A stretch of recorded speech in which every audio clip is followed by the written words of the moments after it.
My 5-year-old daughter texted, "Hurry, he's beating Mom to the wrong number." Billionaire X replied, "I'm on my way." "Please stop, Wade. Please. Ivy's right here. I don't care if that brat hears me. This is my house." The sound of a hand hitting flesh. A woman's cry. Then a small voice, barely above a whisper, typing on a cracked phone screen. "Hurry. He's beating my mom." But here's the thing. That text, it didn't go to who she thought it did. 5-year-old Ivy Harper had just sent the most important message of her life to the wrong number. And the man who received it? He was about to discover that the woman being beaten was someone he'd walked away from 6 years ago. Someone he'd never stopped loving. Someone he thought he'd lost forever. His response was simple. 3 words that would change 3 lives. "I'm on my way." Have you ever felt so scared that your hands wouldn't stop shaking? So terrified that even breathing felt impossible? That's where we're starting today, with a 5-year-old girl hiding in a bathroom, listening to her mother's screams. Knowing she had to do something but having no idea if anyone would come. What happened next wasn't just a rescue. It was a reckoning, a second chance, a collision between past and present that nobody saw coming. It all started with the wrong number. Stay with me, because this story is going to take you places you won't expect. If you're someone who believes in second chances, in redemption, in the idea that sometimes our worst moments lead to our greatest blessings, then you need to hear this. Hit that subscribe button right now, because what I'm about to tell you will restore your faith in humanity and make you believe in love again. Let's go back to where it all began, to the moment everything changed. The bathroom tiles felt like ice against Ivy Harper's bare feet. She'd been standing there for what felt like hours, but was probably only minutes, pressed into the tiny space between the toilet and the wall. The phone in her hands was her mother's old one. The screen cracked down the middle from when Wade had thrown it 2 months ago. It still worked, though. That was all that mattered.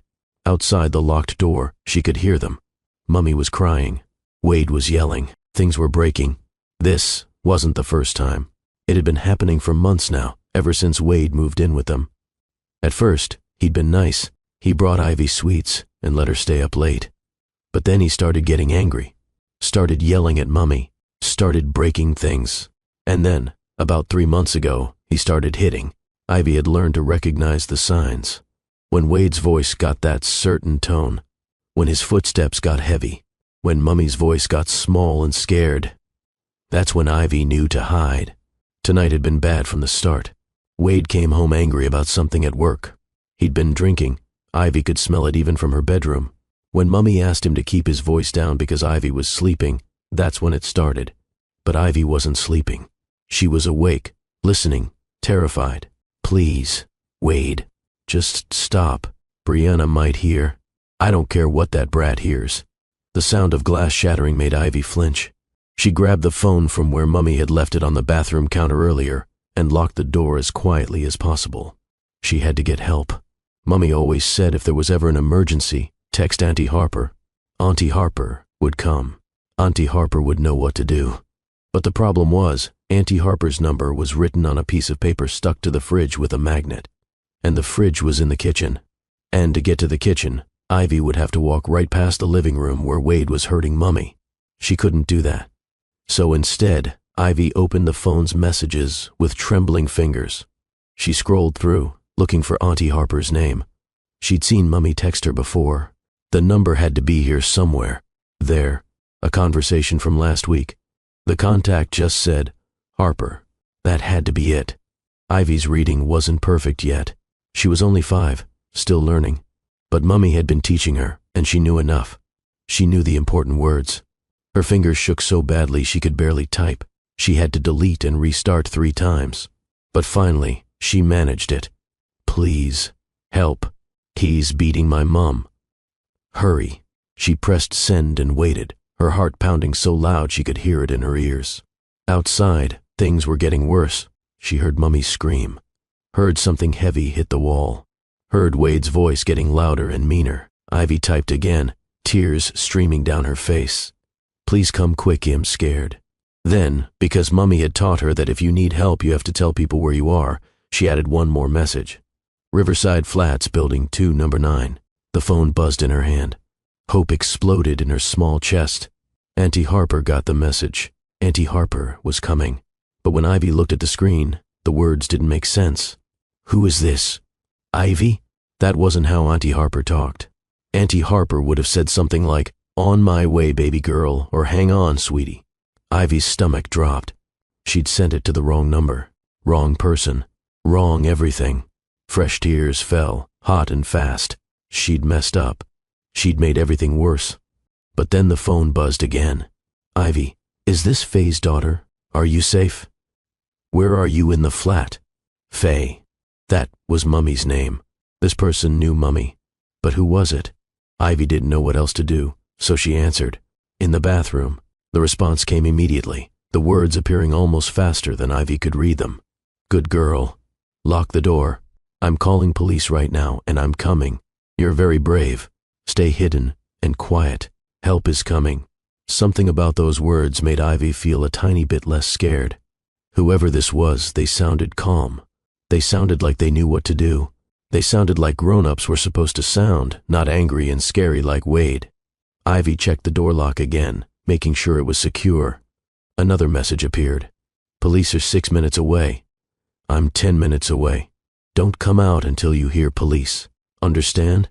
Ivy typed back with shaking fingers. "Yes, I'm on my way, Ivy.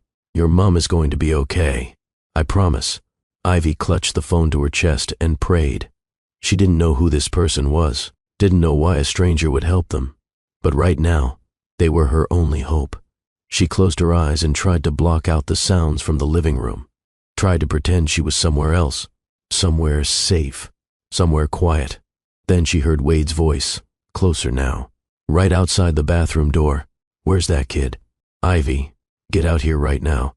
Ivy's whole body froze. She made herself smaller, pulling her knees up to her chest, trying to disappear into the corner. The door handle rattled. "Ivy, open this door right now. Leave her alone." Her mother's voice, desperate and broken. "Randy, she didn't do anything. This is between us. Everything in this house is my business. I pay the bills here. You don't pay anything. We've been supporting you for months." The sound of a slap. Mummy's cry. Ivy squeezed her eyes shut and bit her lip to keep from making any sound. The phone buzzed against her chest. She looked down at the screen. "Don't make a sound. Police are 3 minutes away. You're safe in there. I can hear sirens on my end. They're almost there." And then, like a miracle, Ivy heard them too. Sirens, distant at first, then getting closer, louder. The sounds in the living room changed. Wade's voice shifted from angry to panicked. "What? Did you call the cops?" "I didn't touch my phone." Mummy's voice, confused.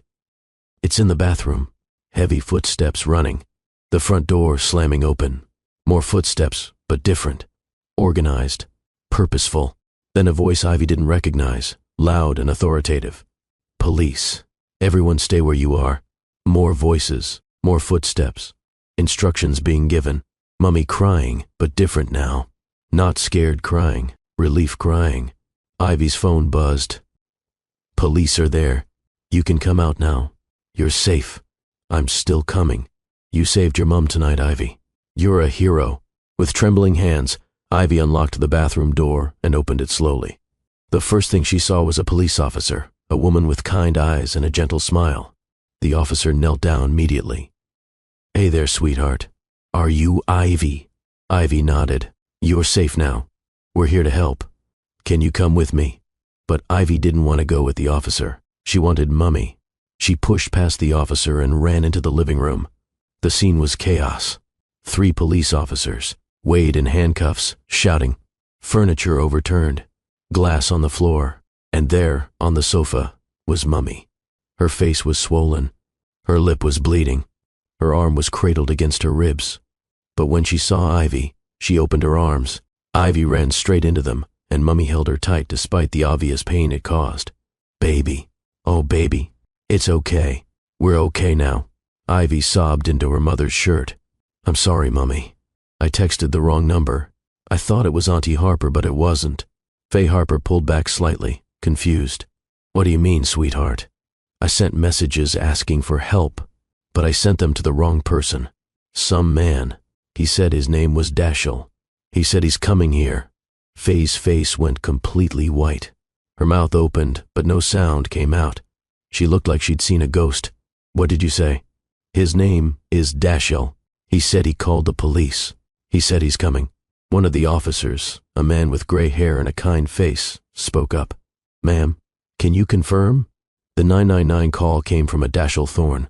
Said he received texts from this address reporting domestic violence. He's the one who gave us the details and said he was on his way. Should be here any minute. Another officer, younger, looked shocked. Dashiell Thorne? The tech billionaire? That Dashiell Thorne? Faye couldn't speak. She just stared at Ivy's phone, still clutched in her daughter's hand.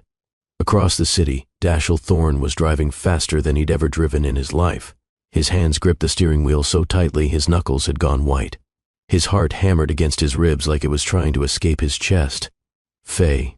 It was Faye. The text had come through while he was in a board meeting. He'd almost ignored it, but something made him look. When he saw the words, "He's beating my mum," everything else ceased to exist. He'd asked who it was. When the response came back, when he saw the name Ivy, when he'd asked if this was Faye's daughter and gotten confirmation, his entire world had tilted sideways. Faye had a daughter. A 5-year-old daughter. The math hit him immediately. Born after he left. Faye had been pregnant when he walked away, or gotten pregnant shortly after, or it didn't matter. What mattered was that someone was hurting her. Someone was hurting them. He'd called 999 immediately, given them all the information, made sure they were dispatched. Then he'd gotten in his car and driven. His assistant had run after him, confused, calling his name. He'd ignored her. 15 minutes from his office to Riverside Flats. He was going to make it in 10. The text from Ivy had continued as he drove. Her scared messages. His attempts to keep her calm. The confirmation that she was hidden and safe. The moment when the police arrived. But even knowing the police were there, even knowing Ivy was safe, Dash couldn't stop. He had to see for himself. Had to see Faye. Had to know she was okay. 6 years. It had been 6 years since he'd seen her. 6 years since he'd made the worst mistake of his life and walked away. He'd been 26, obsessed with launching his company. Faye had wanted more. Wanted commitment. Wanted marriage and family, and a future he'd convinced himself he wasn't ready for. So he'd left. Told her he couldn't give her what she wanted. Watched her heart break. Walked away. Spent every day since regretting it. He'd thought about calling her 1,000 times. Thought about showing up at her door. Thought about begging for another chance. But he'd convinced himself she'd moved on. That she was better off without him. That he'd done too much damage. Now this. A text from her daughter. Her 5-year-old daughter. Someone hurting her. Dash pulled into the Riverside Flats car park and barely remembered to turn off the engine before he was out of the car and running. He took the stairs 2 at a time to the second floor, his breath coming in harsh gasps. That had nothing to do with physical exertion and everything to do with fear. Police cars were everywhere. Officers in the hallway. The door to flat number 9 was open. A female officer stopped him at the entrance. "Sir, this is a crime scene. You can't." "I'm Dashiell Thorne. I'm the one who called it in." "The little girl, Ivy, she texted me." The officer's eyebrows rose. "You're Dashiell Thorne? The tech billionaire? Is the child okay? Is her mother okay?" "They're shaken, but safe." "Come in." Dash stepped into the flat, and his heart shattered into pieces. The place was small, much smaller than he'd expected. The living room was destroyed. An overturned coffee table. Shattered glass from what looked like a picture frame. A dent in the wall. A chair on its side. And there, on a worn sofa that had seen better days, sat Faye. She was even more beautiful than he remembered, despite the horror of the moment. Her dark hair was longer now, pulled back in a messy ponytail. Those green eyes he'd fallen in love with were the same, even filled with pain and fear as they were now. But her face, God, her face, already bruising, split lip. The way she held her ribs told him they were injured. Beside her, clutching her waist with desperate small hands, was a little girl. Dark curls like Faye's, green eyes like Faye's, tiny and terrified and brave. Ivy. The word came out as barely a breath. Faye. Faye's head snapped up. Her eyes met his, went wide with shock. All the color drained from her face. Dashiell. Her voice was exactly as he remembered. Soft, musical, now cracked with pain and disbelief. The officer next to Dash spoke. "You two know each other?" Faye couldn't seem to form words. She just stared at him like he was a hallucination, like if she blinked, he'd disappear. "We used to," Dash finally managed.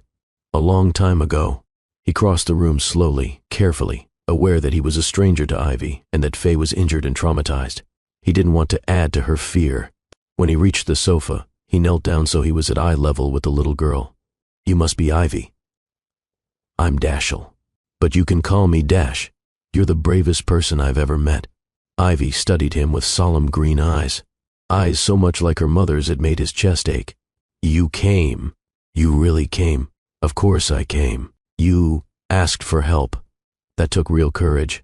He looked up at Faye, and the grief in her eyes nearly destroyed him. "How badly are you hurt?" Faye touched her face gingerly, wincing. "I've had worse." The admission made something dark and furious rise in Dash's chest, but he pushed it down. Now wasn't the time for anger. Now was the time for help. A paramedic approached, a woman with gray hair and gentle hands. "Ma'am, we need to check you properly. You should come to hospital for x-rays." "I can't afford."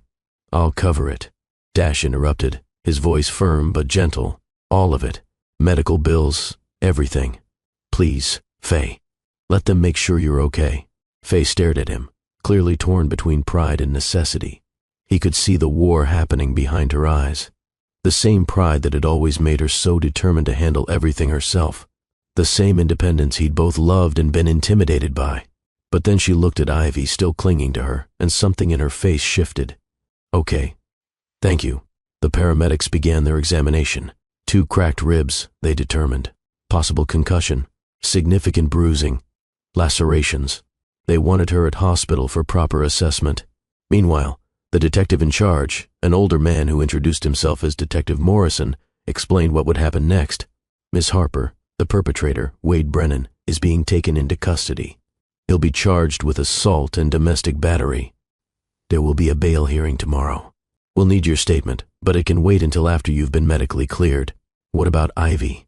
Faye asked, panic creeping into her voice. "If I go to hospital, she can't stay here alone." Dash spoke before anyone else could. "I'll take care of her. I'll make sure she's safe, has everything she needs. You can trust me, Faye." Faye's eyes filled with tears. She looked at him like she wanted to say something but couldn't find the words. Finally, she spoke. "Why are you doing this? You left 6 years ago. You made it clear you didn't want—" She stopped, glancing at Ivy, clearly not wanting to have this conversation in front of her daughter. Dash understood. He kept his voice low and steady. "I made a mistake. The biggest mistake of my life. But right now, this isn't about us or our past. It's about making sure you and Ivy are safe. Let me help. Please." Ivy, who had been quietly listening, tugged on Dash's sleeve. "I trust him, Mummy. He came when I texted. He kept me safe." Those words seemed to break through Faye's resistance. She looked at her daughter, then back at Dash, and slowly nodded. "Okay. But Ivy, sweetheart, you need to listen to Mr. Thorne and do what he says. I'll see you in the morning. I promise." Ivy's eyes filled with tears. "You promise?" "I promise, baby. I love you so much." "I love you too, Mummy." 2 hours later, Dash pulled up to the Ashcroft Grand, one of the most luxurious hotels in the city. Ivy sat in the back seat, quiet and watchful. She'd barely spoken during the drive, just held the stuffed rabbit that a kind police officer had retrieved from her bedroom. Dash had made calls from the car, arranged a suite, ordered appropriate clothes and supplies for a 5-year-old girl, called his assistant and told her to clear his schedule for the next 2 days, called his lawyer and arranged for legal representation for Faye. Now, as he helped Ivy out of the car, he realized he had absolutely no idea what he was doing. He'd never spent time with a child before, had no experience with 5-year-olds. What did they eat? What did they need? How was he supposed to take care of her? But Ivy slipped her small hand into his, and something in his chest shifted into place. The hotel staff were expecting them. A manager personally escorted them to a suite on the top floor. When they walked in, Ivy's eyes went wide. The suite was enormous compared to the cramped flat she'd come from. 2 bedrooms connected by a living area, floor-to-ceiling windows showing the city lights, a bathroom with fluffy white towels and fancy soaps. a basket of snacks on the counter. Wow, Ivy breathed.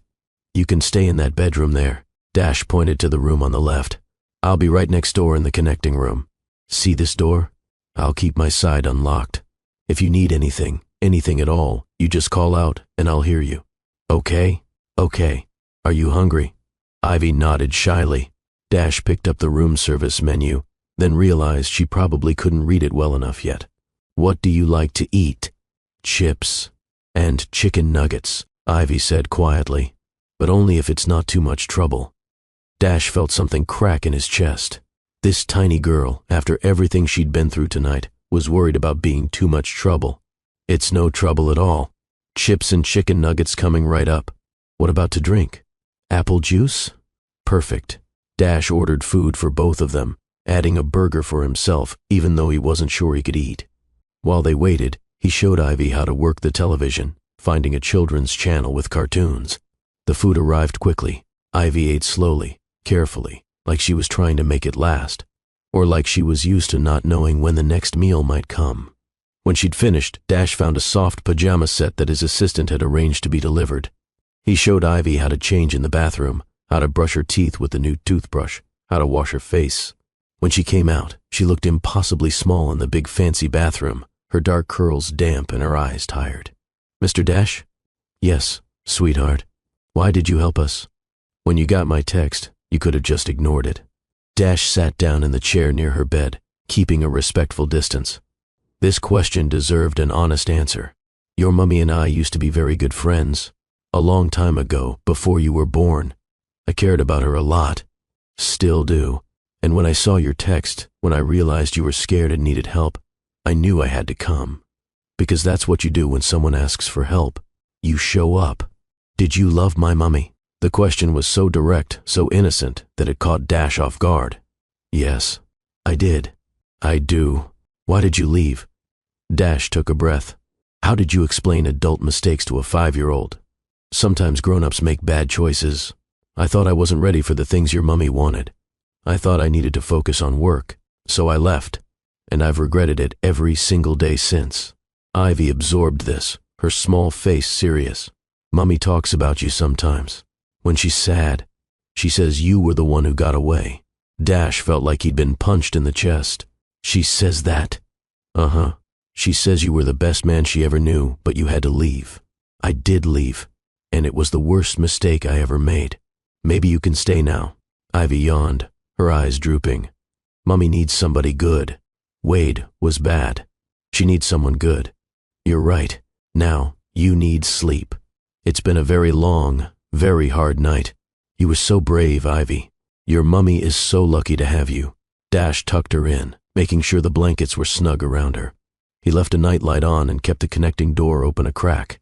Good night, Ivy. Good night, Mr. Dash. Back in his own room, Dash sat on the edge of the bed and put his head in his hands. The adrenaline that had carried him through the evening was fading, leaving behind exhaustion and a tidal wave of emotion. Faye. After 6 years, he'd seen Faye. And she'd been hurt, beaten, living in that tiny flat with a monster who put his hands on her. His phone buzzed.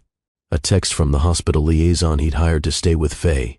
Miss Harper has been examined. 2 cracked ribs, grade 2 concussion, multiple contusions. They're keeping her overnight for observation. She's resting now.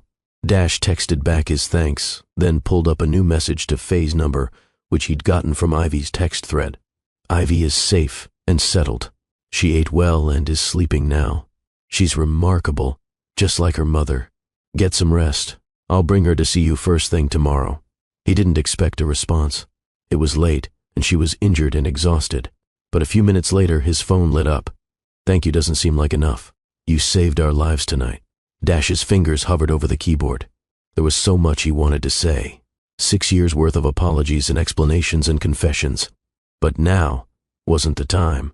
Ivy saved your life. I just showed up. Rest well, Faye. Everything is going to be okay now. Her response came quickly. Is it? I don't know how to believe that anymore. Dash closed his eyes, hating that she'd lost her ability to hope, hating that he'd contributed to that loss by walking away. I know I have no right to ask you to trust me, but I'm here now, and I'm not going anywhere. You and Ivy are safe. I'll make sure of it. Why? The question was so simple but so loaded. Because 6 years ago, I walked away from the best thing that ever happened to me. Because I've regretted it every day since. Because when I got that text tonight and realized it was you, it was, Ivy, I knew I'd been given a second chance to do the right thing. Let me take it. Please. Several minutes passed with no response. Dash thought maybe she'd fallen asleep or decided not to answer. But then, okay. But Dash, I can't survive you leaving again. If you're going to disappear, do it now. The message felt like a knife to his chest. I'm not leaving, Faye. Not this time. I promise. Morning came too quickly. Dash had barely slept, too wired with adrenaline and emotion. He'd spent half the night making arrangements, calling his legal team, setting up victim advocacy resources, arranging for extended hotel accommodations, researching domestic violence support services. When he finally did sleep, it was fitful, full of dreams of Faye's bruised face and Ivy's scared eyes. He woke to small sounds from the connecting room. Ivy was awake. Good morning, he said, appearing in her doorway. How did you sleep? Okay, Ivy said quietly. She was sitting on the bed, hugging her rabbit.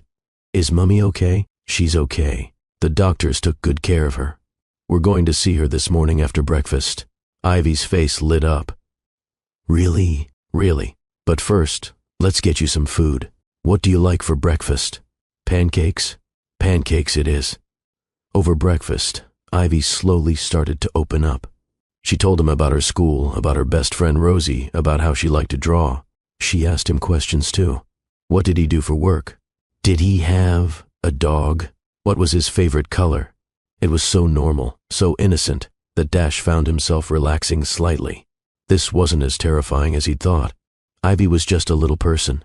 A person who needed kindness and patience and safety. Mr. Dash, Ivy asked, syrup on her chin. Are you going to be Mummy's friend again? I'd like to be. If your Mummy wants that. She does. She's lonely. Wade was mean, but before him, there was nobody. Just me and Mummy. Dash felt his chest tighten. Well, your Mummy has you, and that's pretty special. You're an amazing daughter. But she needs a grown-up too. Somebody who doesn't yell or throw things. The casual way Ivy said it revealed how normalized violence had become in her young life. Dash felt fury at this Wade person rising again, but he kept his voice calm. You're absolutely right. Everyone deserves kindness, and nobody should ever yell or throw things or hurt the people they're supposed to love. After breakfast, they drove to the hospital. Ivy chattered nervously the whole way, asking questions about Mummy, about the doctors, about when they could go home. Dash didn't have answers to most of her questions. He didn't know where they'd go after the hospital. He didn't know what would happen with Wade's trial. He didn't know anything except that he was going to make sure they were safe. At the hospital, Faye was already awake and dressed in clothes that a nurse had helped her into. Her face looked worse in daylight. The bruises had deepened overnight, purple and yellow spreading across her cheekbone. Her lip was swollen. She moved carefully, protecting her ribs, but when Ivy ran into the room, Faye's face transformed. Pain became joy. Fear became relief. Baby, oh my baby. Ivy climbed carefully onto the bed, and Faye held her as tightly as her injuries allowed. I missed you, Mummy. I missed you too, sweetheart. Were you good for Mr. Thorne? She was perfect, Dash said from the doorway. An absolute angel. Faye looked up at him, and for the first time, there was something other than shock and pain in her eyes. There was gratitude, and maybe, just maybe, a hint of the warmth he remembered from 6 years ago. Thank you, for everything. I don't know how I'll ever… You don't need to thank me, Dash interrupted gently. I'm just glad you're both okay. A doctor came in to do final checks. Faye was cleared for discharge with strict instructions about rest, pain management, and follow-up appointments. Where will you go? The doctor asked. Do you have somewhere safe? Faye's face fell. She clearly hadn't thought that far ahead. She can't go back to the flat, Dash said. Not until it's been cleared as safe. I've arranged a suite at the Ashcroft Grand for the next month. Fully paid. It's secure, comfortable, and you'll both have space and time to figure out next steps. Dashel, that's too much. I can't. You can. And you will. Faye, please. You need time to heal. Ivy needs stability. Let me provide this. But why? Faye's voice cracked. Why would you do all this? We're nothing to you. You've never been nothing to me. Never. The words hung in the air between them. Ivy, sensing the tension, looked between them with curious eyes. A nurse came to help Faye with the discharge paperwork. As Faye slowly stood, wincing with each movement, Dash resisted the urge to help her. She'd always been fiercely independent. He didn't want to take that from her.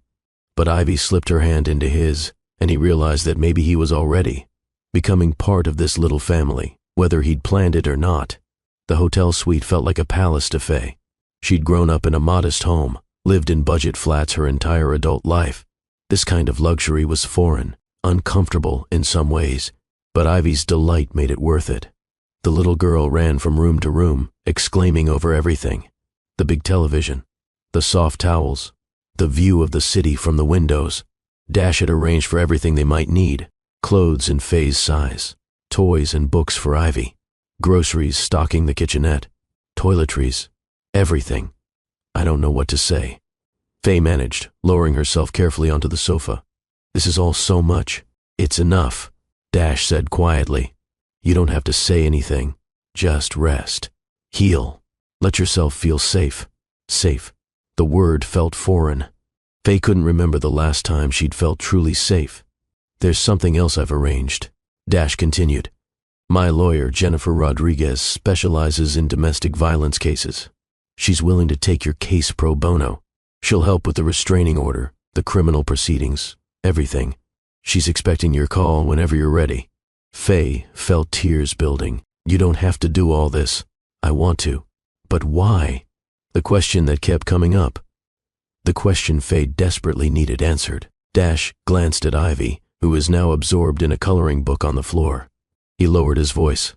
Can we talk? Privately? Faye nodded. She called to Ivy. Sweetheart, stay right here and color, okay? I need to talk to Mr. Thorne in the other room for just a minute. Okay, Mummy. In the bedroom, Dash closed the door softly. For a moment they just looked at each other, 6 years of history hanging between them. 6 years of pain and regret and what-ifs. Faye, I need you to understand something, Dash began, his voice raw with emotion. Leaving you was the biggest mistake I've ever made. I was 26 and stupid and so obsessed with proving myself that I convinced myself I didn't have room for anything else. For you. For us. Faye felt her throat tighten. You told me you weren't ready. That you didn't want what I wanted. I was lying. To you and to myself. I was terrified. You wanted marriage and family and forever, and I panicked. Told myself I needed to focus on building the company. That I'd come back to you later, when I was successful enough, established enough. But later never came because I was too much of a coward to face what I'd done. Why are you telling me this now? Because I've thought about you every single day for 6 years. Because when I got that text last night and realized it was from your daughter, that you had a daughter, that someone was hurting you both, something in me broke. Because I'm not asking for anything, Faye. I'm not expecting forgiveness or another chance. I just need you to know that I'm not helping out of guilt or pity. I'm helping because I care about you. I always have. Tears streamed down Faye's face now, stinging the cuts on her skin. You left. You walked away when I needed you most. I know. And I'm so sorry. I can't change the past, but I can be here now. I can help now. Please let me. Faye wiped her eyes carefully, trying not to hurt her bruised face. I can't do this right now, Dash. I can't process you and us and everything that happened 6 years ago while I'm trying to survive today. I just can't. I understand. And I'm not asking you to. Just let me help. Let me make sure you and Ivy are safe. Everything else can wait. Faye looked at him, really looked at him. He'd aged well, still devastatingly handsome with those dark eyes and strong jaw. But there was something different too, a maturity that hadn't been there before, a depth. Okay, she finally said, I'll accept your help. For Ivy's sake. She deserves better than what she's been living through. She deserves better. And so do you. Over the next week, Faye and Dash settled into an unexpected routine.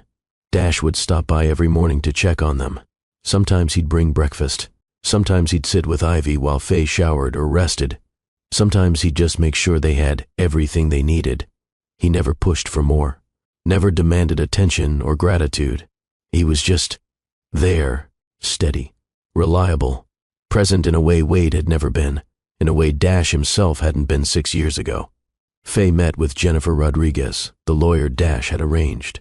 Jennifer was sharp and compassionate, explaining everything in terms Faye could understand.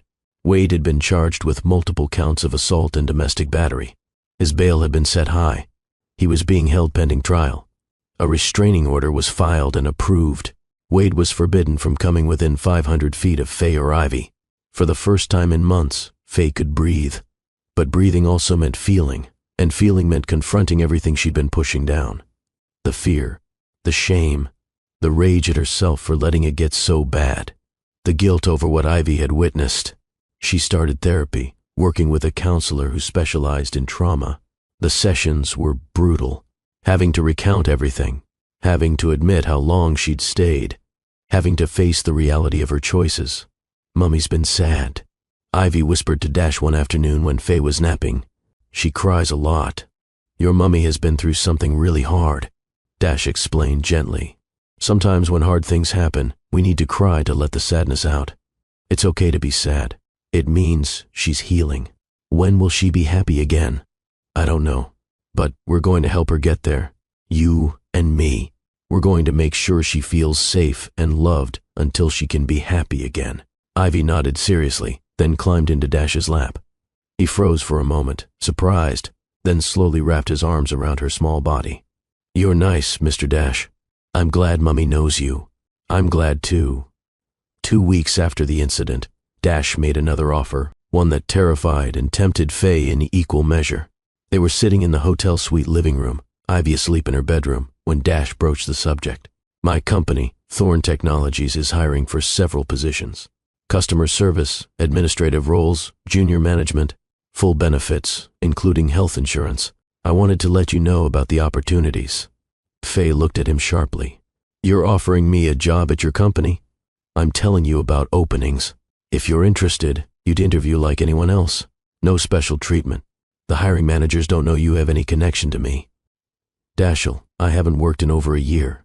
Wade didn't want me to work, said it made him look like he couldn't provide." "Even though he wasn't providing," Dash said quietly. "Even though," Faye agreed bitterly. "You have experience from before, though. Customer service at that telecommunications company, right? For 3 years? How do you remember that?" "I remember everything about you, Faye." The words settled between them, weighted with history and regret. "I don't know if I'm ready to work yet. I'm still healing, still figuring out how to get through each day. I understand, but when you are ready, the opportunity is there, on your own merit. You're qualified, Faye. You're smart and capable, and you deserve a chance to rebuild." Faye felt tears threatening again. She seemed to cry so easily these days. "Why do you believe in me more than I believe in myself?" "Because I know you, the real you. The woman who put herself through night school while working full-time. The woman who volunteered at the women's shelter on weekends. The woman who always fought for what was right, even when it was hard. That woman feels like a stranger now. She's still in there. She just needs time to remember who she is." 3 weeks after the rescue, Faye made a decision. She applied for the customer service position at Thorn Technologies. The interview was terrifying. She sat across from a woman named Patricia Chen, the head of customer relations, and tried not to shake. But as they talked, something shifted. Faye found herself relaxing, found herself remembering how good she'd been at this work, how much she'd enjoyed solving problems, helping people, making things right. "We'll be in touch within a week," Patricia said at the end. "Thank you for coming in, Miss Harper." Faye left the building and called Dash immediately. "I think I completely bombed it." "I doubt that very much. I couldn't stop shaking. I probably sounded like an idiot. Or you sounded like someone who cares deeply about doing well. That's not a bad thing, Faye." 2 days later, she got the call. She'd gotten the job. Faye burst into tears when she hung up. Ivy came running, worried. "What's wrong, Mummy?" "Nothing's wrong, baby. I'm just happy. I got the job. I'm going to start working next week." "That's good, right?" "That's very good." That evening, Dash came by to celebrate. He brought sparkling cider and a cake that said congratulations in blue icing. "You did this on your own merit," he told Faye as they sat together while Ivy devoured cake. Patricia had no idea you knew me. She hired you because you're good. I can't believe I'm going to work for a billionaire. You're going to work for a company. I just happen to own it. Faye laughed. It was the first real laugh she'd had in months, maybe years. Dash's face lit up hearing it. I've missed that sound. What sound? Your laugh. God, Faye, I've missed your laugh. The moment shifted, became heavier, charged with something neither of them was quite ready to name. Ivy, oblivious, broke the tension. Mr. Dash, can you read me a bedtime story? Of course I can. As Dash settled onto Ivy's bed with a picture book, Faye stood in the doorway and watched. This man, this impossibly successful billionaire, was reading the very hungry Caterpillar to her daughter with complete sincerity and enthusiasm. Ivy giggled at the funny voices he made, snuggled against his side, looked at him with pure adoration, and Faye felt her carefully constructed walls starting to crack. A month after the rescue, life had settled into something almost normal. Faye started her job and discovered she was good at it. Better than good. Her supervisor praised her natural talent with difficult customers. Her colleagues liked her. She was making friends, building a life. Ivy started at a new school closer to the hotel. A good school with small classes and kind teachers. She was making friends too. The nightmares were getting less frequent. Wade's trial was scheduled for 3 months away. Jennifer was preparing the case. The restraining order held firm. And Dash kept showing up. Not every day anymore. Faye was finding her independence again, learning to stand on her own. But he'd come for dinner twice a week. Take Ivy to the park on Saturday mornings. Text Faye during the day just to check in. He never pushed for more. Never demanded her time or attention. Never made her feel obligated. But Faye was starting to want more. She noticed things about him now. The way he was gentle with Ivy. The way he listened when Faye talked about work. The way he remembered small details, like how she took her coffee or that she hated mushrooms. The way he'd grown up in the 6 years since he left her. He's different. Faye told her sister Harper on the phone one night. More mature, more present. People can change, Harper said carefully. But be careful, Faye. He broke your heart once. I know. Can you survive him doing it again? That was the question, wasn't it? Could she risk her heart again? Could she trust him not to run when things got hard? Or was she just falling for him because he'd saved her? Because he'd been there when she needed someone? The answer came unexpectedly, 6 weeks after the rescue. Dash had invited Faye to dinner. Just the two of them. His mother had offered to watch Ivy. And to Faye's surprise, Ivy had been thrilled at the prospect. Mrs. Thorne is so nice, Mummy. She showed me how to make cookies last time. Can I go, please? Of course, sweetheart. So Faye found herself getting ready for a real date for the first time in over a year. She'd bought a simple green dress with her first paycheck. Nothing fancy, but it made her feel pretty. Like herself again. Dash picked her up at 7, and his face when he saw her made her feel beautiful. You look incredible. Thank you. You clean up pretty well yourself. He took her to a quiet restaurant. Nothing ostentatious, but elegant. Over pasta and wine, they talked. Really talked. About everything. Faye told him about her childhood, about losing her parents in a car accident when she was 22, about raising Ivy alone, about how hard and lonely it had been. Dash told her about his father's death, about his mother's struggle afterward, about building his company from almost nothing, about the loneliness of success without someone to share it with. Why did you really leave 6 years ago? Faye finally asked. The real reason. Dash set down his wine glass and looked at her directly. Fear. Pure fear. You wanted things I thought I wasn't ready for. Marriage. Family. Forever. And I panicked. Told myself I needed to focus on the company. That I'd come back when I was successful enough. But the truth is, I was just scared of failing you. Scared of not being enough. So, you left before I could leave you. Basically, stupidest decision of my life. Faye absorbed this. It matched what she'd suspected but never confirmed. I was pregnant, she said quietly. Dash's head snapped up. What? When you left? I was 3 weeks pregnant. I didn't know yet. Found out 2 weeks after you walked away. Ivy. His voice was barely a whisper. No. Faye saw the hope and fear in his eyes and had to crush it gently. I miscarried at 6 weeks. The stress, the heartbreak, my body just couldn't hold on. Faye, I almost called you, almost told you, but you'd made your choice. You didn't want that life. So I handled it alone. I'm so sorry. I had no idea. How could you? I didn't tell you. If I had known, would it have changed anything? Would you have come back? Dash opened his mouth, then closed it. The honest answer was probably not. At 26, the news of an unexpected pregnancy probably would have made him run even faster. I want to say yes, but I don't know. I was such a different person then. At least you're honest. Faye took a sip of wine, gathering courage for the rest of the story. I met Wade 2 years later. I'd healed, mostly, moved on, or thought I had.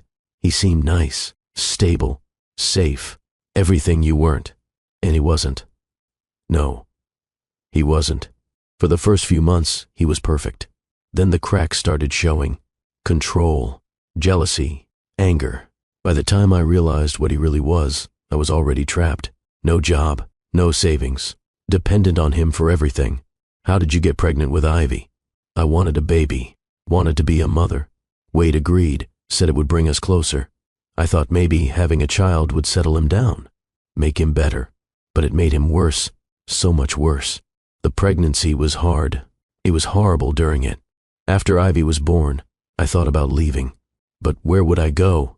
How would I support a newborn with no job and no money? So you stayed. So I stayed, and convinced myself it wasn't that bad, that I could manage it, that Ivy would be okay as long as I protected her. But you couldn't protect her from everything. No, I couldn't. They sat in silence for a moment, the weight of shared pain and regret settling between them. Faye, I need to tell you something, Dash finally said. I didn't come back into your life just to help. I mean, yes, I wanted to help, but there's more to it than that. What do you mean? I never stopped loving you. For 6 years, I've compared every woman I met to you. For 6 years, I've regretted walking away. When I got that text from Ivy, when I realized it was you, I knew I'd been given a second chance. A chance to do the right thing, to be the man you deserved the first time. Dash, I'm not asking for anything. I'm not expecting you to feel the same way. I know I damaged what we had. I know trust doesn't come back easily, but I needed you to know. I love you, Faye. I never stopped. Faye felt tears streaming down her face. Happy tears this time, not sad ones. I wanted to hate you. When you left, I wanted so badly to hate you, but I couldn't. And when you showed up that night, when you just appeared like some kind of miracle, all those feelings I'd buried came rushing back. What feelings? That I loved you. That I'd always loved you. That seeing you again felt like coming home. Dash reached across the table and took her hand carefully, mindful of her healing injuries. So where do we go from here? Slow. Faye said, we go slow. I'm still healing. Still figuring out who I am outside of survival mode. And Ivy has to come first. Always. Always. Dash agreed. Slow is good. I'm not going anywhere, Faye. You set the pace. I'll follow. They finished dinner and walked through a nearby park, talking about everything and nothing. When Dash drove Faye back to the hotel, he walked her to her door like a gentleman. Thank you for tonight. Faye said, it was perfect. We should do it again soon. I'd like that. They stood there, inches apart, the air between them charged with possibility. Dash leaned in slowly, giving Faye every opportunity to pull away. When his lips met hers, gentle and sweet, Faye felt something that had been broken inside her start to mend. When they pulled apart, both were smiling. Good night, Faye. Good night, Dash. Inside the hotel suite, Ivy was already asleep, delivered safely by Patricia Thorne, who'd stayed to make sure Faye made it home. How was dinner? Patricia asked with a knowing smile. It was wonderful. Dash is a good man, Patricia said. He made mistakes when he was younger. We all do. But he's grown into someone special, someone worthy of you. I'm starting to see that. Just be patient with him. And with yourself. Healing takes time. After Patricia left, Faye checked on Ivy, kissed her sleeping daughter's forehead, and got ready for bed. As she lay in the darkness, she thought about the past 6 weeks. How much had changed. how far she'd come from that terrible night.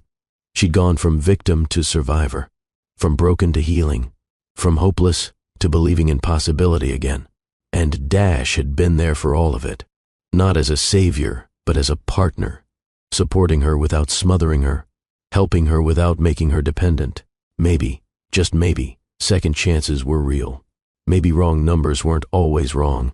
Maybe love could survive mistakes and time and heartbreak. Faye fell asleep with a smile on her face, hope blooming in her chest for the first time in years. 2 months after the rescue, autumn had arrived in full force, painting the city in shades of gold and amber. Faye stood at her desk at Thorne Technologies, reviewing customer service reports while sneaking glances at her psychology textbook. She'd made a decision 3 weeks ago. She was going back to school, not just any school, community college, with the goal of getting a degree in social work. She wanted to help other women, women like her, women trapped in situations that felt impossible to escape. Dash had been thrilled when she told him, had immediately started researching programs, scholarship opportunities, childcare options. But Faye had stopped him. Let me do this myself. I need to do this myself. And he'd understood, had stepped back, had simply said, I'm here if you need me. That was the thing about Dash now. He knew when to help and when to let her be independent. It was a balance Wade had never understood, had never even tried to understand. Faye, her colleague Rita Chen poked her head into Faye's cubicle. Got a minute? Of course. What's up? Rita came in and sat down, a knowing smile on her face. So, you and the boss. Faye felt heat rush to her cheeks. There's nothing to talk about. Please. He looks at you like you hung the moon, and you light up every time he walks into the room. It's adorable. We're keeping it professional at work. I know. That's why everyone respects it. No favoritism, no weirdness. Just two people who clearly care about each other, trying to navigate a complicated situation. Rita leaned forward. For what it's worth, everyone thinks you're good for him. He seems happier lately, more present, like he's actually living his life instead of just working. He makes me happy too, Faye admitted. Good. You both deserve it. After Rita left, Faye sat thinking about how her life had changed. 3 months ago, she'd been trapped, terrified, convinced she'd never escape. Now she had a job she was good at, an apartment she was saving for, a daughter who was healing, and a man who'd proven day after day that he meant what he said about staying. Her phone buzzed with a text from Dash. Lunch today? I miss your face. Faye smiled. They'd established a routine. Lunch twice a week, dinner at his place or hers once a week, Saturday mornings at the park with Ivy. It was steady, comfortable, real. She texted back, you saw me at the morning meeting 2 hours ago. 2 hours too long. Meet me at the cafe in 20. At the cafe, Dash was already waiting with her favorite sandwich and coffee. You're predictable, Faye teased, sitting down. I prefer attentive. He stole a quick kiss before she could protest about public displays of affection at work. How's your day? Good. Busy. I have my first college class tonight. I'm nervous. You're going to be amazing. You always are. They talked about ordinary things. Ivy's upcoming field trip. The new employee wellness program Faye was helping develop. Dash's meeting with investors next week. Simple conversations that made Faye's heart full. Can I ask you something? Dash said, his tone shifting to something more serious. Always. Are you happy? Really happy? Faye thought about the question. 3 months ago, she couldn't have imagined feeling what she felt now. Yes, genuinely, truly happy. Why? I just want to make sure. Sometimes I worry that you're doing all this to please me. The job, living near the office. Us, Dash. Faye reached across the table for his hand. I chose all of this. The job is mine because I'm good at it. The apartment I'm saving for is in this area because it's safe and close to Ivy's school. And us.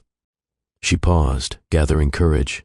Us is happening because I wanted to, because you've proven yourself, because I'm falling for you all over again. Dash's eyes grew emotional. I'm falling for you too. Have been, since the moment I walked back into your life. That's not true. You fell for me 6 years ago and just forgot for a while. Maybe you're right. That evening, Faye attended her first college class. Introduction to Psychology. She sat in a classroom with students 10 years younger than her and felt both out of place and exactly where she was supposed to be. The professor, Dr. Williams, was a woman in her 60s with kind eyes and a no-nonsense demeanor. "This class will challenge you," Dr. Williams said. "We'll be discussing trauma, resilience, human behavior at its best and worst. Some of it will be difficult, but if you stick with it, you'll come out understanding yourself and others in ways you never thought possible." Faye took notes furiously, asked questions, participated in discussions. By the time class ended, she was exhausted and exhilarated. Dash had offered to watch Ivy during the class. When Faye got home to the hotel suite, she found them both asleep on the couch. Ivy was curled against Dash's side, his arm protectively around her. The television was still playing some animated movie. Faye's heart clenched.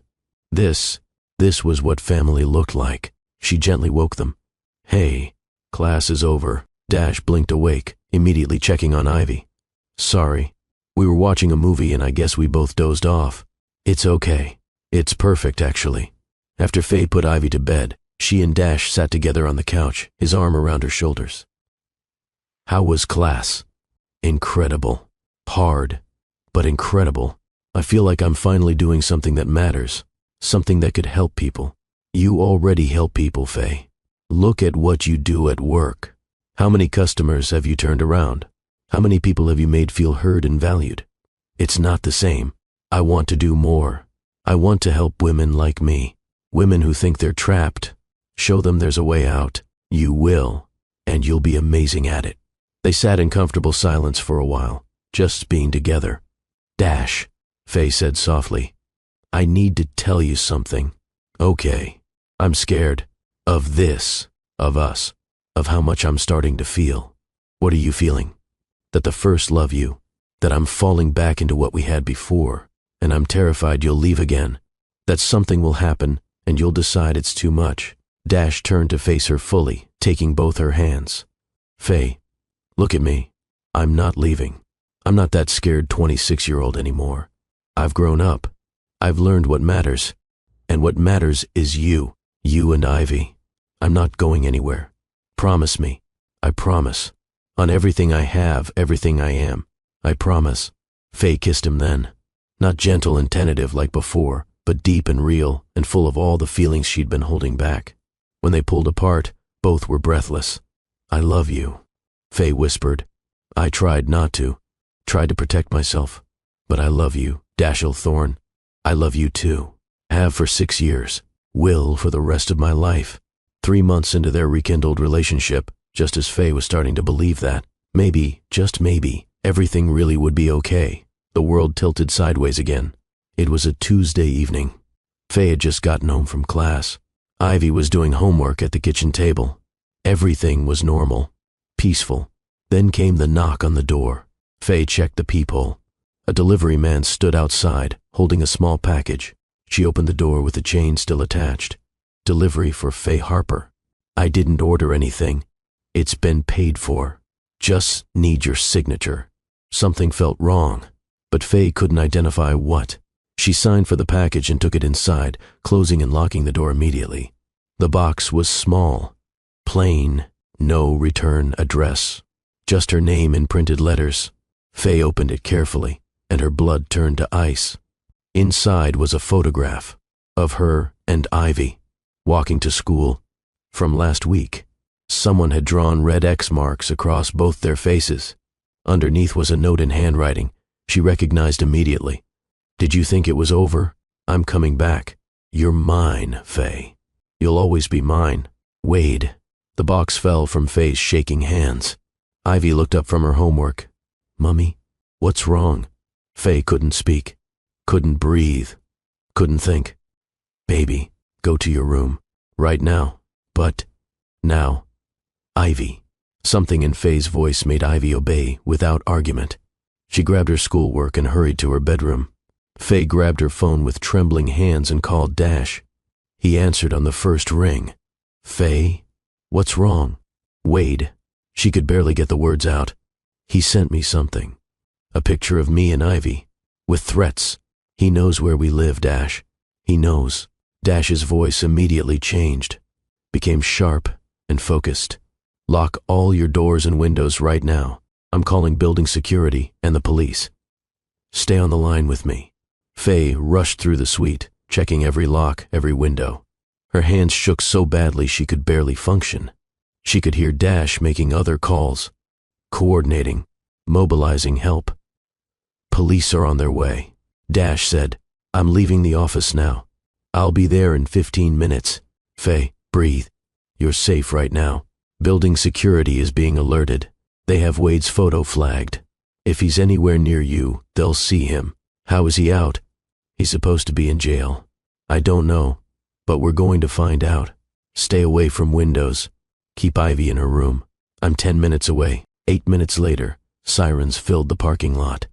Police flooded the building. Dash arrived moments after, taking the stairs because he couldn't wait for the elevator. Faye let him in and collapsed into his arms. I've got you. I've got you. You're safe. Detective Morrison arrived shortly after, his face grim. Miss Harper, I'm sorry to inform you that Wade Brennan was released on a technicality 2 weeks ago. An error in the arrest procedure. His lawyer got the charges dismissed. We tried to notify you, but the notification was sent to your old address. Faye felt like the floor had dropped out from under her. So, he's just out? Free. Not free. He's still under the restraining order.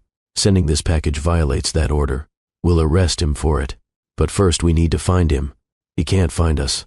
Faye's voice rose in panic. He can't get to Ivy. He won't, Dash said firmly. You're both coming home with me. Tonight, my estate has security gates, cameras, guards. He won't get anywhere near you. One of the officers examining the package spoke up. We've got fingerprints on the box and the note. If they match Brennan's, we have grounds for immediate arrest for violating the restraining order and making terroristic threats. How long will that take? Dash demanded. A few hours for the prints, then we put out a warrant. That's not good enough. Dash pulled out his phone. I'm hiring private security, armed guards, 24/7 until this man is back in custody. Mr. Thorne, that's not necessary. It absolutely is. Dash's voice was ice. This man has already beaten the woman I love, has terrorized her daughter, has violated a restraining order. I'm not taking any chances. Within an hour, Faye and Ivy were packed and in Dash's car, driving to his family estate on the outskirts of the city. Ivy was scared and confused. Faye was barely holding herself together. Mummy, why are we leaving? We need to stay somewhere safer for a little while, baby. Somewhere Wade can't find us. Is he coming back? Not if I can help it, Dash said from the driver's seat. Ivy, I promise you, I won't let anyone hurt you or your mummy. You're safe with me. Ivy seemed to accept this. She trusted Dash completely now, more than she'd ever trusted Wade. At the estate, Patricia Thorne was waiting. She'd prepared rooms for them, made hot chocolate, created a safe space. You're staying as long as you need, Patricia said, embracing Faye. This is your home now. That night, Ivy couldn't sleep alone. She climbed into Faye's bed, trembling. I thought we were safe, Mummy. I thought it was over. Faye held her daughter close, her own heart breaking. We are safe, baby. We're going to be okay. But even as she said it, Faye wasn't sure she believed it. Wade had found them once. What if he did it again? Dash stayed up all night monitoring security feeds, coordinating with police, making sure every possible entry point to the estate was covered. By morning, there was news. Wade had been arrested trying to enter Faye's apartment building. Security had recognized him from the alerts sent out after the package delivery. He was being held without bail this time. New charges filed. Restraining order violation, terroristic threats, stalking. He'll go back to prison. Detective Morrison assured them over the phone. And this time, there won't be any technicalities getting him out early. He's looking at serious time. Faye felt some of the tension leave her body. But the fear remained. Wade had gotten out once. What if it happened again? Dash seemed to read her mind. We're upgrading security at your apartment. New cameras, better locks, building-wide security protocol, and I'm hiring a private security consultant to review all your safety measures. Dash, that's too much. It's necessary. I can't lose you, Faye. Either of you. Please let me do this. The fear in his eyes made Faye nod. Okay, Yes, thank you. They stayed at the estate for 2 weeks while security upgrades were completed. During that time, something shifted. They became a family. Not officially, not legally, but in all the ways that mattered. Mornings together, breakfast around Patricia's large kitchen table, Ivy exploring the grounds with Dash, Patricia teaching Faye her grandmother's recipes, evening dinners, bedtime routines, simple, ordinary moments that felt precious because they'd been so hard-won. Ivy started calling Dash something new, not Mr. Dash anymore, just Dash. And sometimes when she was tired or happy or feeling particularly affectionate, Daddy Dash. The first time it happened, Dash's eyes filled with tears. They were in the stable. Dash was teaching Ivy how to brush one of Patricia's horses. Ivy had been chattering about school when she said it. Daddy Dash, can I learn to ride? Really ride, not just sit while you lead the horse. Dash froze, looked at Faye, who was watching from the stable door. If your mom says yes, he finally managed. Then yes, you can learn. Later, after Ivy was asleep, Faye found Dash in the library. She called you Daddy Dash today. I know. Dash's voice was thick with emotion. Is that okay? Should I have corrected her? Do you want her to call you that? Yes. God, yes. But I don't want to overstep. She's not my daughter. Wade is legally. Wade is nothing. Faye interrupted fiercely. He was never a father to her. Never wanted to be. You've been more of a father in 3 months than he was in 5 years. Faye, I mean it. And if Ivy wants to call you Daddy Dash, if that makes her feel safe and loved, then I'm okay with it. More than okay. Dash pulled her into his arms. I love her, Faye. Not because she's yours, but because she's her. She's brave and funny and kind. And I'd be honored to be her father in whatever capacity you'll allow. What if? Faye paused, the idea forming as she spoke. What if we made it official? Someday? Official how? Adoption. If Wade's parental rights are terminated, if we, she took a breath, if we get married, you could adopt her, be her father legally, not just in our hearts. Dash pulled back to look at her face. Faye Harper, did you just propose to me? Faye laughed, surprising herself. No, I'm thinking about the future. Our future. All 3 of us. I like the sound of that future. So do I. When they finally returned to Faye's apartment, the security upgrades were impressive. New cameras covered every angle. Enhanced locks on all doors and windows. Building security had Wade's photo flagged in their system. A panic button installed in every room. But more than the physical security, Faye felt different. Stronger. The setback with Wade had been terrifying, but it had also shown her something important. She had people now. A support system. She wasn't alone anymore. Dash had proven that he wouldn't abandon her when things got hard. Patricia had opened her home without hesitation. Rita and her other coworkers had sent messages of support. Her sister Harper had offered to come stay with her. She was surrounded by people who cared. People who showed up.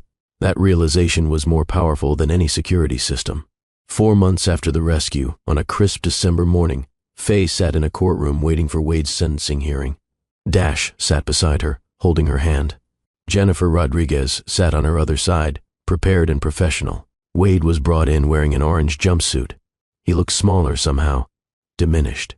When he saw Faye, his face twisted with rage. The judge entered, and everyone stood. Wade Brennan, you've been found guilty of assault, domestic battery, violation of a restraining order, stalking, and making terroristic threats. Before I pass sentence, does the victim wish to make a statement? Jennifer nodded to Faye. They'd prepared for this, practiced what Faye wanted to say. Faye stood on shaking legs and approached the microphone. Your Honor, my name is Faye Harper. Wade Brennan abused me for over a year. He isolated me from friends and family, controlled my finances, made me believe I was worthless. And when I finally tried to protect myself and my daughter, he escalated to physical violence. Her voice grew stronger as she spoke. My 5-year-old daughter had to hide in a bathroom and text for help while this man beat me. She had to hear me scream, had to be terrified in her own home. That trauma will stay with her, with both of us, but we're healing. We're surviving, and we're thriving despite what he did to us. She looked directly at Wade. You don't have power over me anymore. I'm not afraid of you. I'm free, and I'm going to spend the rest of my life helping other women find that same freedom. She returned to her seat, squeezing her hand in support. The judge spoke, his voice stern. Mr. Brennan, domestic violence is a scourge on our society. You systematically abused this woman and terrorized her child. You violated a restraining order. You stalked your victim. You've shown no remorse. He looked down at his papers. I hereby sentence you to 5 years in the state correctional facility. No possibility of parole for at least 3 years. Additionally, I'm ordering mandatory anger management and substance abuse counseling.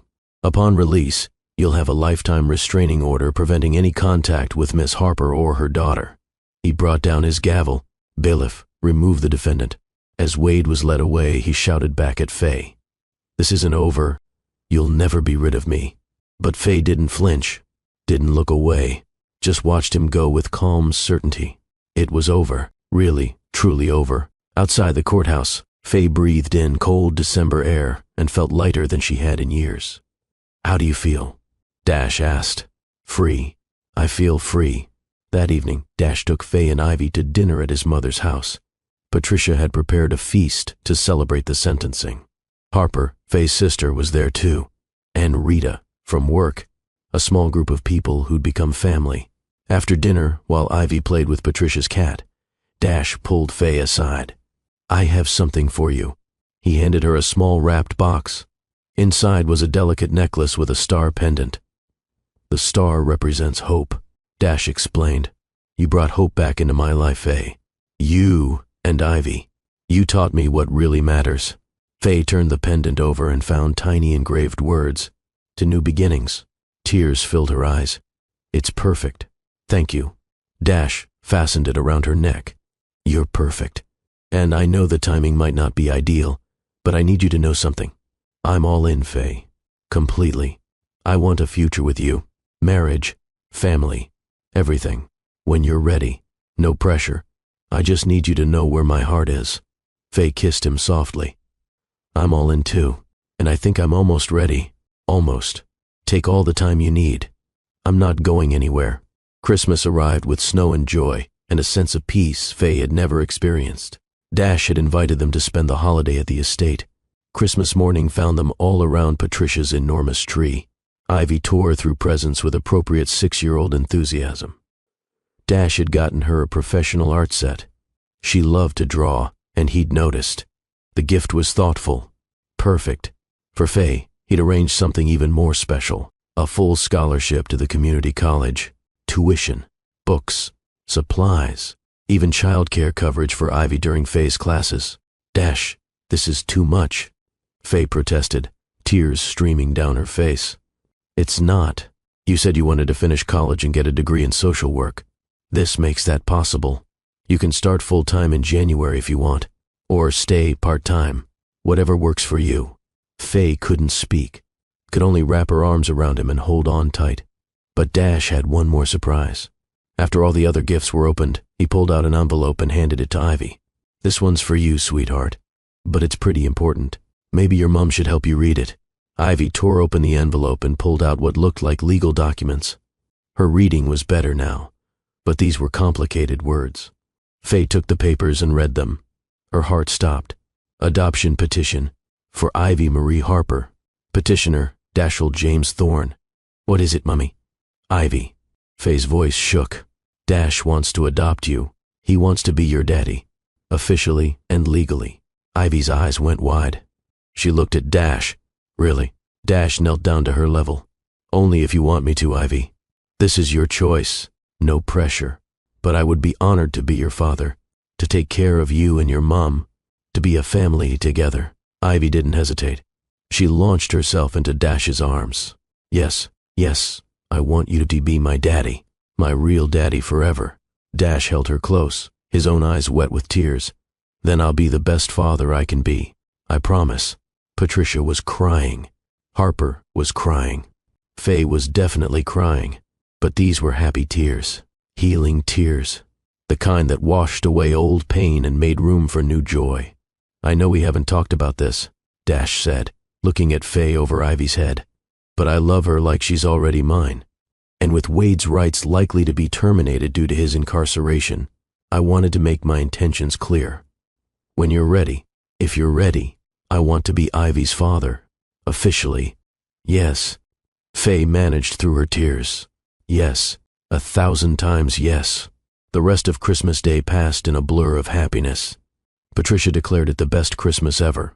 Ivy couldn't stop talking about having a real daddy. Faye felt like her heart might burst from how full it was. That evening, after Ivy was asleep, Dash and Faye sat by the fireplace in his study. "You surprised me today," Faye said. "I had no idea you were thinking about adoption. I've been thinking about it for months, ever since Wade violated the restraining order, and I realized I wanted legal rights to protect Ivy, not just as your boyfriend, but as her father.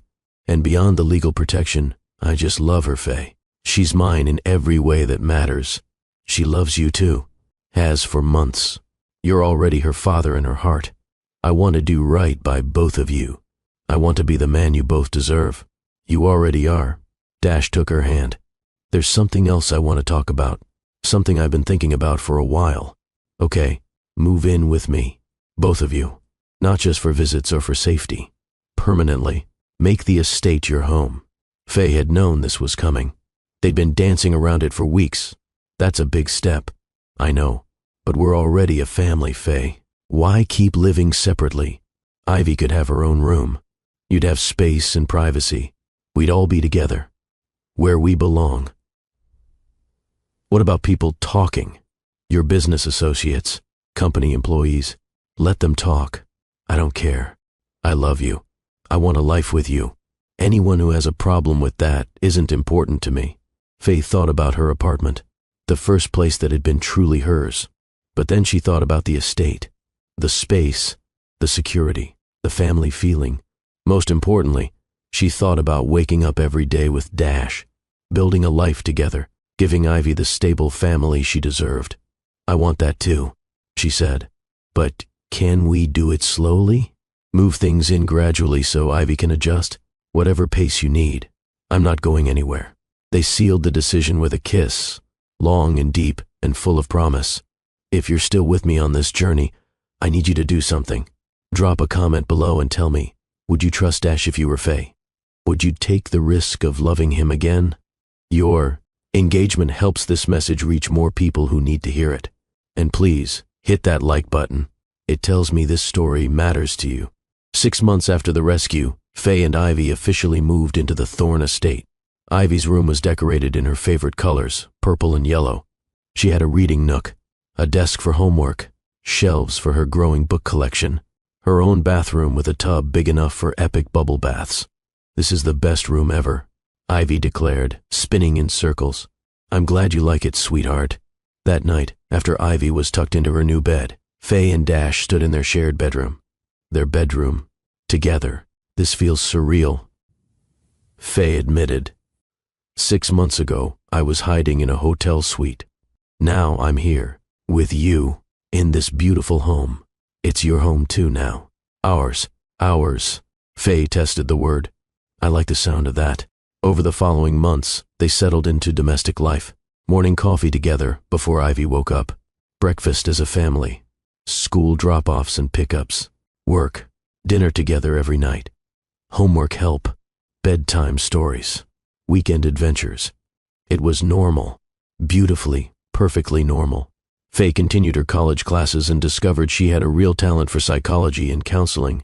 Her professors praised her insight. Her understanding of trauma from the inside gave her a unique perspective. At work, she'd been promoted again. Team lead for customer relations. She was managing a team of 12 people and loving every minute. Her innovations had improved customer satisfaction scores across the entire company. And through it all, Dash was there, not controlling or overbearing, just present, supportive, proud. The adoption paperwork moved through the legal system. Wade, from prison, signed away his parental rights without contest. He wanted nothing to do with them anymore. Good riddance. The hearing was scheduled for late spring. 6 months after Christmas, a year after the rescue. On a bright May morning, Faye, Dash, and Ivy stood before a judge in family court. "Mr. Thorne," the judge said, "why do you want to adopt this child?" Dash looked at Ivy, sitting between him and Faye, holding both their hands. "Your Honor, from the moment I met Ivy, She's been my daughter in every way that matters. I've watched her heal from trauma, watched her grow and thrive, been there for scraped knees and bad dreams and homework struggles and triumphs. I love her like she's my own blood, and I want to make that official. I want to be her father legally, to have the right and responsibility of caring for her, of protecting her, of being her dad. The judge turned to Ivy. Ivy, do you understand what adoption means? Ivy nodded solemnly. It means Dash becomes my real daddy forever. That's right. And is that what you want? Yes. He's already my daddy.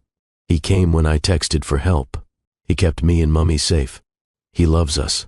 Real daddies are the ones who show up. That's what he told me. And he always shows up. The judge smiled. That's very wise, young lady. He looked at his papers, reviewed the documents, and finally spoke. Based on the termination of the biological father's rights, the home study reports, and the clear bond between this child and the petitioner, I'm granting this adoption. Effective immediately, Ivy Marie Harper will become Ivy Marie Thorne. Mr. Thorne, you are now legally this child's father with all rights and responsibilities therein. He brought down his gavel.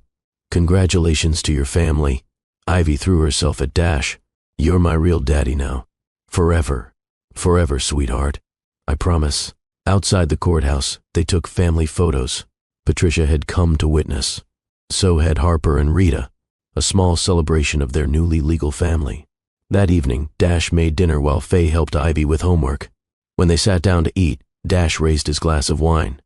To family, not born, but chosen, built on love and commitment, and showing up every single day. To family, Faye echoed, her heart so full she thought it might overflow. 1 month after the adoption, Dash did something that surprised absolutely no one except Faye. It was a Saturday in June. He told Faye he had a surprise planned, something special. Patricia had offered to watch Ivy, who'd giggled and whispered with Dash in a way that made Faye suspicious. Dash drove Faye to a beautiful park by the lake. When they arrived, she saw he'd set up an elaborate picnic under a large oak tree. But this wasn't just any picnic. There were flowers everywhere, lights strung in the branches, photos hanging from ribbons showing their journey together. 6 years ago, the breakup, the reunion, their growing family. Dash, what is this? This is me being brave enough to ask you something I should have asked 6 years ago. He took her hand and led her to the center of the setup. Soft music played from hidden speakers. Faye Harper, almost exactly 1 year ago, I got a text from a terrified little girl asking for help. I had no idea that responding to that text would change my entire life, would give me everything I'd been missing. He knelt down, pulling a small box from his pocket. You've taught me what real love is. Not the fairy tale kind, but the everyday kind. The kind that shows up even when it's hard. The kind that chooses commitment over and over again. You've forgiven my past mistakes, given me a second chance I didn't deserve, let me into your life and Ivy's life, made me a father, made me whole. Tears were already streaming down Faye's face. I love you. I love Ivy. I love the life we've built together. Will you marry me? Will you let me spend the rest of my life showing you what love should look like? What partnership should feel like? What family should be?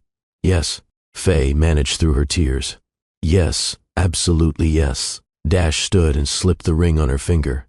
It was perfect, elegant, simple, exactly her style. When they kissed, applause erupted around them. Faye looked up to see Patricia, Harper, Rita, and several other friends emerging from behind trees. Even Ivy was there, jumping up and down with excitement. You knew. Faye laughed, looking at her daughter. Daddy asked me first if it was okay, Ivy announced proudly. I said yes because you make each other happy. Dash scooped Ivy up. I couldn't propose to your mom without your permission. You're part of this family too. The rest of the afternoon was celebration. Champagne for the adults, sparkling cider for Ivy, cake, laughter, photos, friends gathering to witness this new chapter. Harper pulled Faye aside. I was wrong about him. I thought he'd break your heart again, but he's proven himself. He has. Every single day. You deserve this happiness, Faye. After everything you've been through, you deserve this. That evening, back at the estate, after Ivy was asleep, Faye and Dash sat on their bedroom balcony looking at the stars. When do you want to get married? Dash asked. Soon. I don't want to wait. We've already waited 6 years. How about September? 3 months. Enough time to plan something nice, but not so long that we're waiting forever. September sounds perfect. They started planning the next day. Nothing huge or ostentatious. Just close family and friends, maybe 50 people. The estate garden. Simple but beautiful. Ivy was involved in every decision. She wanted to be more than a flower girl. Wanted to be part of the ceremony itself. We'll make you a junior bridesmaid. Faye decided. You'll stand with me and Daddy during the vows. Because we're all getting married together, Ivy said seriously. Not just you and Daddy. All 3 of us becoming a real family. Exactly, baby. All 3 of us.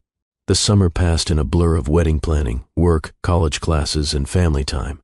Faye finished her 2nd semester with straight A's. Her professors were encouraging her to pursue a bachelor's degree after finishing her associates. She was seriously considering it. At work, she'd been approached about a possible management training program, leadership development. The company wanted to invest in her future. Everything was falling into place in ways she'd never imagined possible.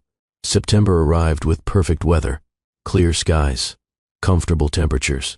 The estate garden was decorated simply with white chairs and flowers, an arch covered in roses and ivy. The morning of the wedding, Faye woke up surrounded by women she loved. Patricia helping her into her dress, Harper doing her hair, Rita managing logistics, Ivy in her matching junior bridesmaid dress, bouncing with excitement. You look like a princess, Mummy. You look like one too, sweetheart. The dress was simple, elegant, a flowing white gown that made Faye feel beautiful. Not like she was trying to be someone else, but like the best version of herself. When it was time, Harper walked Faye down the aisle, but Ivy walked beside them, holding Faye's other hand. Together, the 3 of them approaching the altar where Dash waited. Dash wore a blue suit that made his eyes impossible to look away from. When he saw Faye, tears immediately started falling.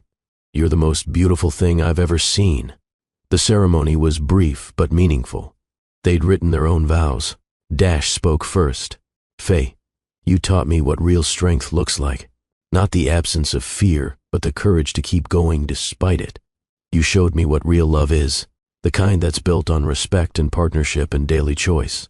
I promise to spend every day of my life honoring that, to protect you and Ivy without controlling you, to support your dreams while pursuing my own, to show up even when it's hard, to be the man you both deserve. Faye's voice shook as she responded. Dash, you showed me that good men exist, that love doesn't have to hurt, that accepting help isn't weakness. You gave me space to heal and time to grow. You loved my daughter like your own before it was legal or expected. I promise to build a life with you based on trust and honesty. To love you not just in the easy moments, but in the hard ones too. To be your partner in everything. To choose you every single day. Then they turned to Ivy. Dash knelt down. Ivy Marie Thorne, you're my daughter now. Not just legally, but in every way possible. I promise to be the father you deserve. To show up for school plays and scraped knees and homework help and everything in between. To protect you and guide you and love you unconditionally. Ivy surprised everyone by having her own vows prepared. Daddy, you came when I texted for help even though I got the wrong number. You saved me and Mummy. You make us happy. I promise to be good and listen and love you forever. There wasn't a dry eye in the audience. The officiant spoke. By the power vested in me, I now pronounce you husband and wife. Dash, you may kiss your bride. When Dash kissed Faye, Ivy squeezed between them, and they ended up in a 3-way family hug while everyone cheered. The reception was joyful. Good food, dancing, toasts from Patricia about watching her son finally find real love. From Harper about her sister's strength and resilience. From Rita about the best office romance she'd ever witnessed. The father-daughter dance was Dash and Ivy, swaying to a sweet song while Ivy stood on his feet. Then the couple's first dance. Then Ivy dancing between them, the 3 of them together. As the sun set and the party wound down, Faye stood with Dash watching Ivy dance with Patricia. I can't believe this is my life, Faye whispered. Believe it. You earned every bit of this happiness. We earned it. Together. Now before we go any further, I want you to pause and think about something. Faye went from victim to survivor to thriver, from hopeless to hopeful, from broken to whole. If this story has touched you, if it's given you hope or made you believe in second chances or reminded you that healing is possible, I need you to do 3 things. 1. Smash that like button. 2. Share this video with someone who needs to hear it. And 3. Subscribe to Love and Twilights with Dr. Phillips so you never miss another story of hope and redemption. Your support means everything. 5 years passed like pages turning in a book. Faye stood in her home office, reviewing case files for her private practice. She'd finished her bachelor's degree, then her master's in social work. Now she ran a counseling practice specializing in domestic violence survivors. Her office walls were covered with thank you cards, from women she'd helped escape, from families she'd supported, from lives she'd changed. The work was hard, emotionally draining, but it was also the most meaningful thing she'd ever done. "Mommy," 11-year-old Ivy called from downstairs. "Harper's awake from her nap. I'll be right down." Harper was 3 years old now, named after Faye's sister, a bright, energetic little girl with Dash's eyes and Faye's smile. Ivy adored her baby sister with a fierceness that made Faye's heart swell. And Faye was pregnant again. 4 months along with their 3rd child, a boy this time. They'd already chosen the name, James, after Dash's middle name. Life was full, chaotic, beautiful. Downstairs, Dash was in the kitchen making dinner while Harper helped by playing with measuring cups. "How's work?" he asked when Faye appeared. "Good. Intense. I had a new client today. Her situation reminds me so much of mine 5 years ago. Same fear. Same feeling of being trapped. You'll help her, just like you've helped dozens of others." "I hope so." That evening, after the girls were in bed, Faye and Dash sat on their bedroom balcony, a tradition they'd maintained for 5 years. "Do you ever think about that night?" Faye asked. "When Ivy sent the text?" "All the time." "Do you ever wonder what would have happened if you'd ignored it?" "I didn't, though. I couldn't. The moment I saw those words, everything else ceased to exist." "You saved us." "We saved each other, Faye. You were already saving yourself. I just showed up to help. You did more than show up. You stayed. You proved that good men exist. That love doesn't have to hurt. That second chances are real. Do you know what the best part of my life is?" "What?" "This, right here.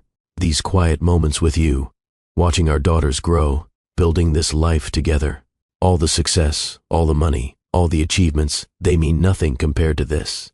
Faye leaned against him. 5 years ago, I was hiding in a bathroom with a cracked phone, terrified, desperate.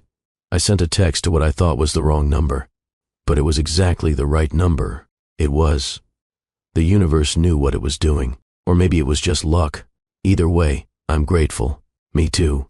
The next day, Ivy came home from school with an assignment. Write about a moment that changed your life. She worked on it all evening, writing carefully in her neat 11-year-old handwriting. When she finished, she asked if she could read it to the family. They gathered in the living room, Dash and Faye on the couch, Harper playing with blocks on the floor, Ivy standing in front of them like she was giving a presentation, the night that changed everything. Ivy read, "When I was 5 years old, I sent a text asking for help. I was scared and didn't know what to do. I thought I sent it to my aunt, but I got the wrong number. The text went to my dad instead." She looked up at Dash with a smile before continuing. "I didn't know he was going to be my dad then. He was just a kind man who answered when I needed help. He came running. He called the police. He kept me and my mum safe, and he never left." Her voice got softer. "My mum says that sometimes the scariest moments lead to the best things. That night was the scariest of my life, but it brought us my dad. It brought us safety. It brought us love. It brought us our family." She looked at all of them. "People say I texted the wrong number, but I don't think it was wrong at all. I think it was exactly right, because it brought us exactly who we needed." Faye was crying. Dash was crying. Even Harper seemed to sense the emotion and came over to hug Ivy. "That's beautiful, sweetheart." Faye managed. "Do you think my teacher will like it?" "She's going to love it." After the girls were in bed, Faye found Dash in his study. "She's right, you know. It wasn't the wrong number. It was exactly right. I think about what my life would be like if I hadn't gotten that text. Still focused on work, still alone, still convinced success meant achievements instead of connections. Instead, You have this. Us. Best thing that ever happened to me. Faye crossed the room and sat in his lap. I love you, Dashiell Thorne. Thank you for showing up that night, and every night since. I love you too. Thank you for letting me back into your life, for forgiving me, for building this family with me. They sat together in comfortable silence. Two people who'd found their way back to each other, who'd built something beautiful from broken pieces, who'd proven that second chances were real and healing was possible. Now I want to talk to you directly. This story started with violence and fear, but it ended with love and family, and that's not fiction. That's the reality for thousands of women every single year who find the courage to leave, who accept help, who rebuild their lives. If you're in a situation like Faye was, please know this. You're not alone. Help exists. There are people ready to show up for you the way Dash showed up for Faye. The National Domestic Violence Hotline is available 24 hours a day. The number is 1-8007-997-233.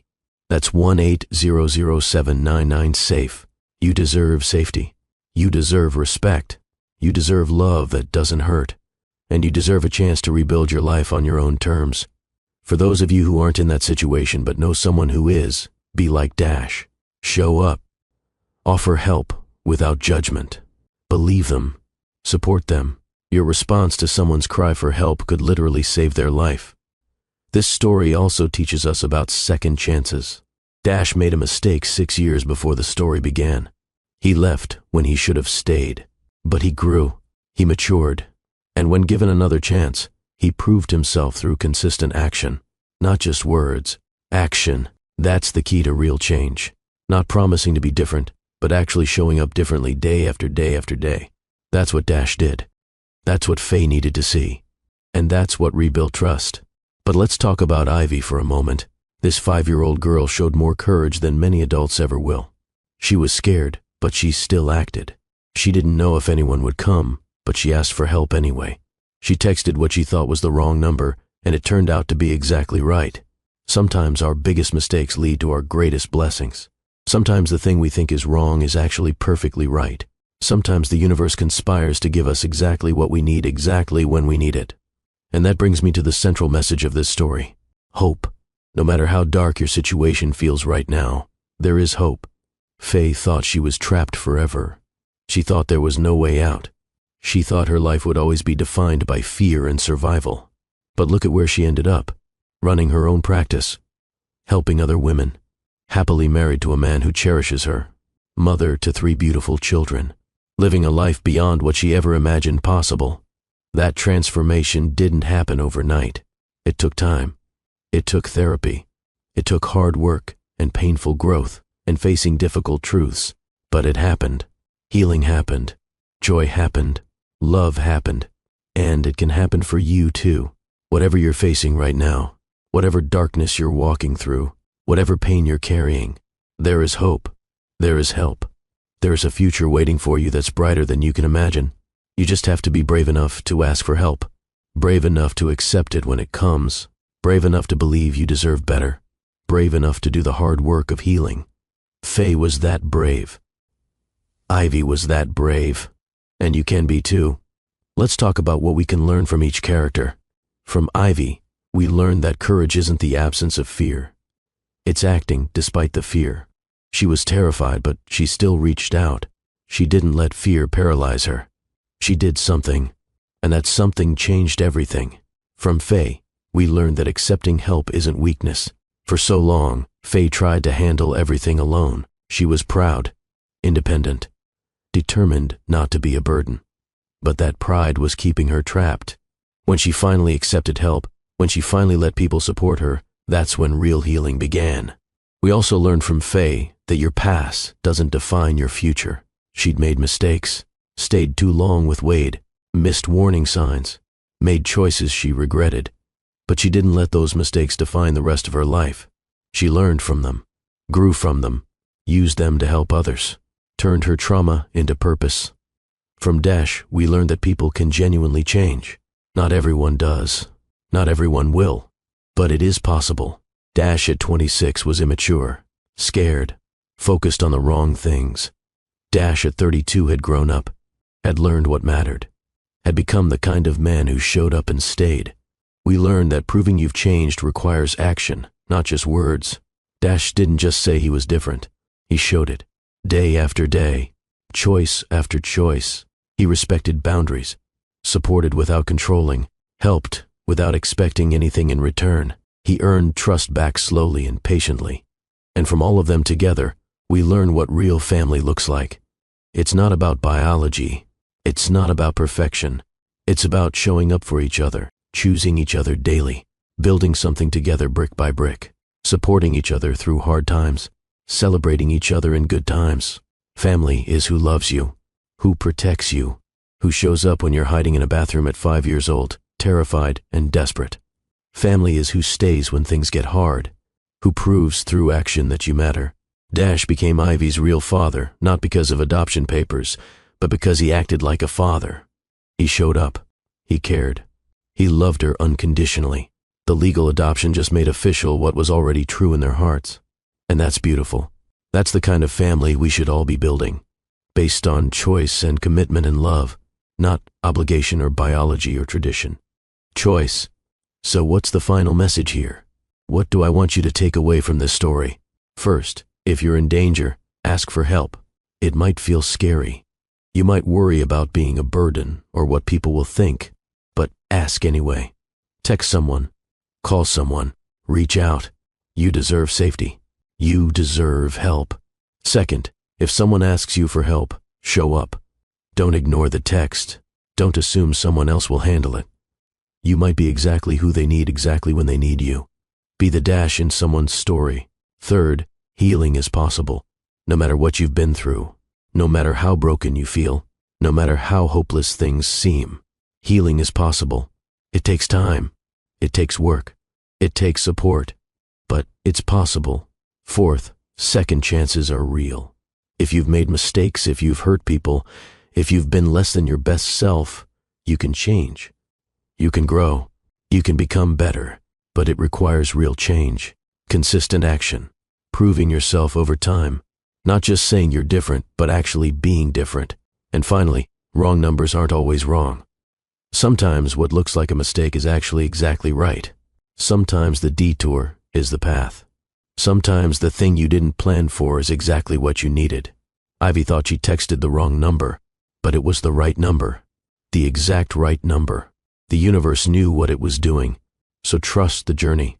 Trust that even in dark moments, there's purpose. Even in pain, there's potential for growth.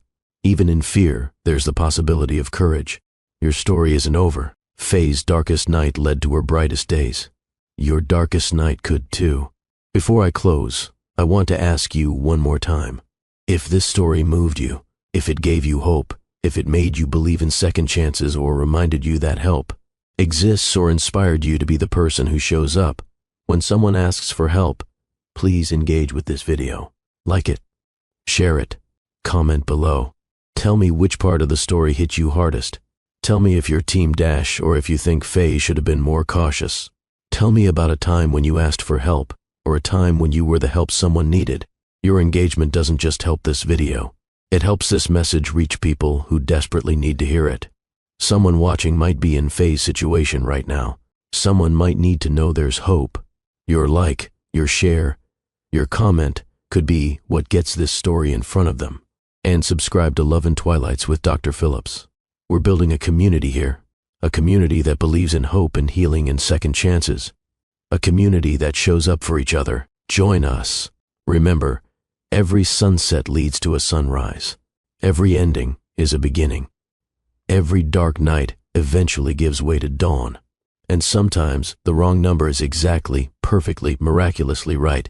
This is Dr. Phillips, reminding you to choose hope, choose healing, choose love, and most importantly, choose to show up for yourself, for others, for the possibility of better days ahead.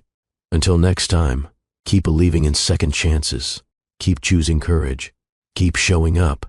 The world needs more people like Ivy who ask for help when they need it. More people like Dash who answer the call. More people like Faye who do the hard work of healing and then turn around to help others. Be that person. Make that choice. Show up. See you in the next story.